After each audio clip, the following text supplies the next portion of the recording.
रणवीर सिंह की action franchise धुरंधर का दूसरा चैप्टर जैसे ही सामने आया, एक कैरेक्टर अचानक चर्चा में आ गया। ट्रेलर में एक चेहरा बार बार दिखाई देता है, शांत, कम बोलने वाला, लेकिन ऐसा लगता है जैसे वो हर समय स्थिति को पढ़ रहा है। ये कैरेक्टर है रिजवान शाह का। धुरंधर 2 द रिवेंज में रिजवान सिर्फ एक सपोर्टिंग ऑपरेटिव नहीं है, बल्कि हमजा के सबसे भरोसेमंद लोगों में से एक हैं।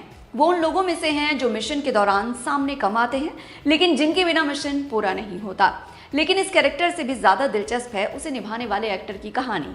इनका नाम है मुस्तफा अहमद और आज हम इन्हीं की कहानी जानेंगे। दिल्ली के जनकपुरी से लेकर एक बड़े एक्शन यूनिवर्स का हिस्सा बनने तक की ये जर्नी आसान नहीं थी। तो चलिए जानते हैं आखिर जनकपुरी का लड़का कैसे बना हमजा अली मजारी का साथी रिजवान।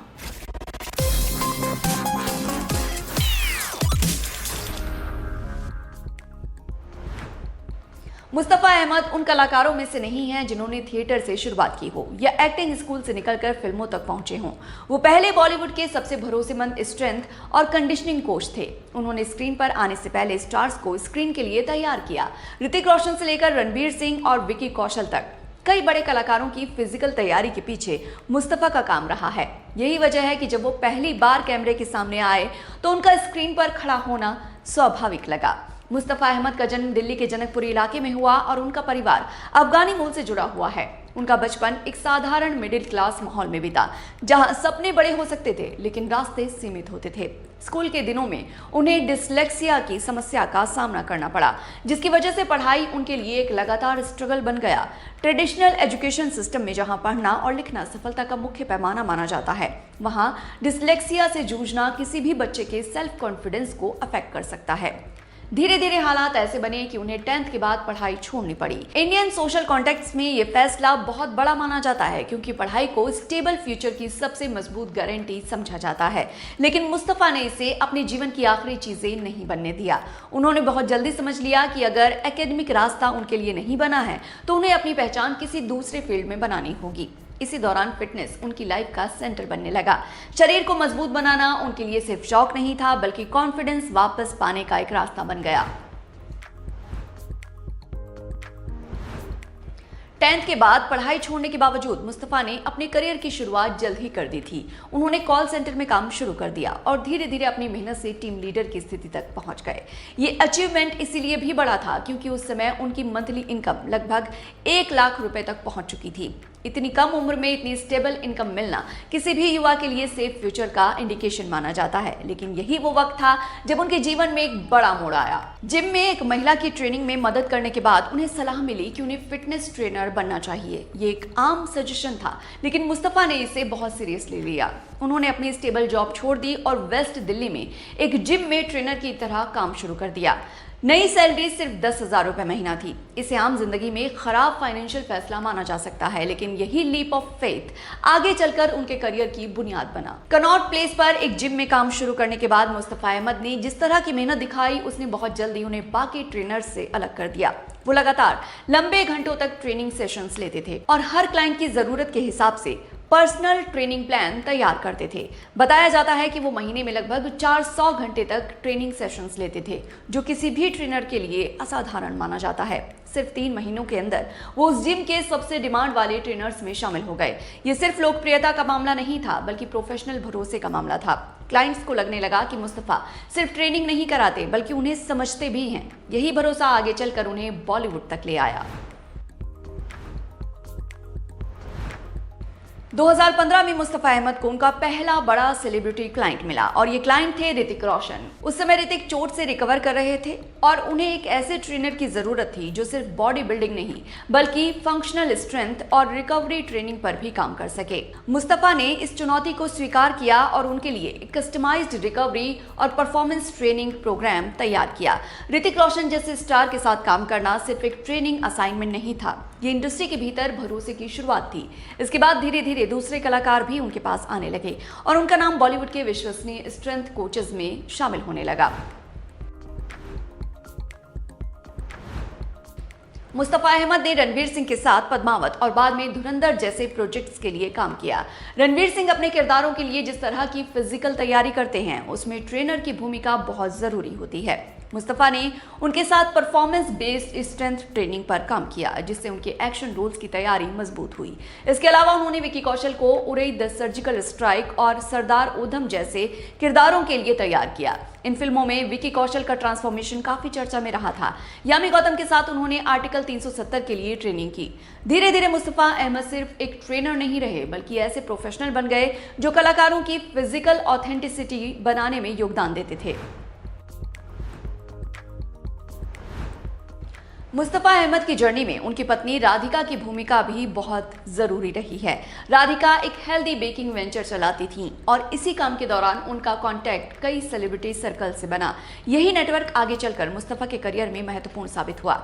कई बार सफलता सिर्फ मेहनत से नहीं, बल्कि सही समय पर मिले सही मौके से भी तय होती है, और मुस्तफा के जीवन में ये अवसर इसी रास्ते से आया। मुस्तफा अहमद लंबे वक्त से डायरेक्टर आदित्य धर के साथ जुड़े रहे हैं, और ये जुड़ाव सिर्फ एक प्रोफेशनल रिलेशनशिप तक सीमित नहीं था, बल्कि धीरे धीरे एक ट्रस्टेबल वर्क रिलेशन में बदल गया। आदित्य धर की उरी द सर्जिकल स्ट्राइक में सैनिकों की बॉडी लैंग्वेज, उनकी फिजिकल रेडीनेस, टैक्टिकल मूवमेंट और ऑपरेशनल ऑथेंटिसिटी पर जिस तरह ध्यान दिया गया था, उसने हिंदी सिनेमा के एक्शन सीन को बनाने के तरीके को बदल दिया। इसी दौर में मुस्तफा अहमद स्ट्रेंथ और कंडीशनिंग प्रिपरेशन के जरिए कई कलाकारों के साथ काम कर रहे थे, और यहीं से आदित्य धर ने उनके काम करने के तरीके को करीब से देखा। उन्होंने ये महसूस किया कि मुस्तफा सिर्फ शरीर को मजबूत बनाने वाले ट्रेनर नहीं हैं, बल्कि किरदार की जरूरत के हिसाब से फिजिकल बिहेवियर तैयार करने की समझ भी रखते हैं। पर्दे के पीछे मुस्तफा का काम सिर्फ मसल्स बनवाना नहीं था, बल्कि एक्टर्स को उस तरह चलना, खड़ा होना और रिएक्ट करना सिखाना था जैसा उनका किरदार मांगता है। एक्शन सिनेमा में ये बहुत जरूरी होता है। आदित्य धर ने इसी क्षमता को पहचानते हुए महसूस किया कि मुस्तफा कैमरे के पीछे रहने वाले व्यक्ति भर नहीं हैं, उनमें कैमरे के सामने खड़े होने की भी एक क्षमता है। खासतौर पर एक्शन ड्रिवन सिनेमा स्पेस में ऐसे चेहरों की जरूरत होती है जिनकी फिजिकल प्रेजेंस स्क्रिप्टेड ना लगे, बल्कि ऐसा लगे कि वो उसे जी रहे हैं। मुस्तफा की डिसिप्लिन बॉडी लैंग्वेज और कंट्रोल्ड मूवमेंट उन्हें ऐसे रोल्स के लिए परफेक्ट बनाती थी। शुरुआत में मुस्तफा खुद को एक्टर के रूप में नहीं देखते थे। उनका पूरा ध्यान अपने फिटनेस सिस्टम को डेवलप करने, परफॉर्मेंस बेस्ड ट्रेनिंग को स्ट्रक्चर्ड तरीके से आगे बढ़ाने और कलाकारों की फिजिकल प्रिपरेशन को साइंटिफिक रूप देने पर था। लेकिन आदित्य धर को उनमें सिर्फ एक ट्रेनर नहीं, बल्कि एक परफॉर्मर की संभावना दिखाई देती थी। ये वही वक्त था जब हिंदी सिनेमा में एक्शन रियलिज्म की एक नई डेफिनेशन बन रही थी, और उसको ऐसे लोगों की जरूरत थी जिनकी फिजिकल क्रेडिबिलिटी स्क्रीन पर रियल लगे। आदित्य धर ने मुस्तफा को धीरे धीरे कैमरे के सामने आने के लिए तैयार किया, उन्हें सिनेमैटिक ब्लॉकिंग और परफॉर्मेंस डिसिप्लिन समझने का मौका दिया और उन्हें अपने सिनेमैटिक इकोसिस्टम का हिस्सा बनाया। 2025 में मुस्तफा अहमद ने धूमधाम फिल्म से अपना एक्टिंग डेब्यू किया। ये कोई ट्रेडिशनल लॉन्च नहीं था, ना ही ये किसी ऐसे एक्टर की एंट्री थी जो सालों से कैमरे के सामने आने का इंतजार कर रहा हो। दरअसल ये उस व्यक्ति की पहली स्क्रीन प्रेजेंस थी जो अब तक कैमरे के पीछे खड़ा होकर दूसरों को स्क्रीन के लिए तैयार करता आया था। इसीलिए धूमधाम में उनका रोल भले छोटा था, लेकिन उसकी अहमियत उनके करियर के कंटेक्स्ट में बहुत बड़ी थी। इस फिल्म ने उन्हें ये समझने का मौका दिया कि कैमरे के सामने खड़े होने की मांग क्या होती है, फ्रेम के भीतर मौजूद रहने की जिम्मेदारी क्या होती है, और एक परफॉर्मर के रूप में शरीर की भाषा किस तरह कहानी का हिस्सा बनती है। दिलचस्प बात यह भी है कि मुस्तफा का पूरा प्रोफेशनल बैकग्राउंड पहले से ही बॉडी कंट्रोल, मूवमेंट डिसिप्लिन और स्क्रीन रेडी फिजिकलिटी पर आधारित था। इसीलिए उनका ट्रांजिशन तकनीकी रूप से सहज दिखा। इसके बाद उन्हें आदित्य धर के एक्शन यूनिवर्स धुरंधर में रिजवान शाह का किरदार निभाने का मौका मिला।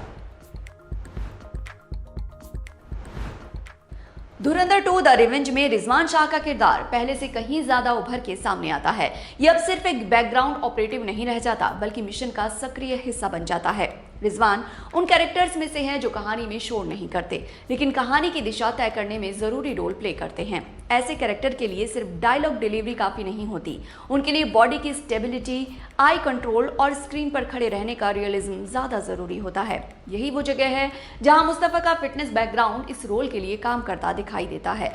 धुरंधर 2 में उनका किरदार छोटे होते हुए भी ध्यान खींचता है और ये इशारा भी देता है कि आने वाले समय में इस तरह के रोल्स में उन्हें और मौके मिल सकते हैं। मुस्तफा अहमद की कहानी की सबसे इंस्पिरेशनल बात यही है कि उन्होंने 10th के बाद पढ़ाई छोड़ दी थी और डिसलेक्सिया जैसे चैलेंज का सामना किया। 10,000 रुपए महीने से शुरू हुआ उनका फिटनेस करियर धीरे धीरे उन्हें बॉलीवुड के सबसे ट्रस्टेबल स्ट्रेंथ कोचेज में से एक बना देता है। इसके बाद वही व्यक्ति कैमरे के सामने खड़ा होकर रणवीर सिंह जैसे स्टार के साथ स्क्रीन शेयर करता है। ये सिर्फ पेशे बदलने की कहानी नहीं है। मुस्तफा अहमद की यात्रा सिर्फ एक ट्रेनर के एक्टर बनने की कहानी नहीं लगती, बल्कि उस सोच की कहानी लगती है जिसमें रास्ते बंद नहीं होते बल्कि बदलते रहते हैं। और कई बार यही बदला हुआ रास्ता इंसान को वहां तक ले जाता है जहां वो खुद भी पहुंचने की कल्पना नहीं करता। तो ये थी मुस्तफा अहमद की कहानी। आपको और किस कलाकार की कहानी जाननी है, कमेंट करके बताइएगा। वीडियो पसंद आई हो तो लाइक करें, शेयर करें और ऐसे ही सिनेमा से जुड़े खास वीडियोस के लिए देखते रहिए एम बोले तो।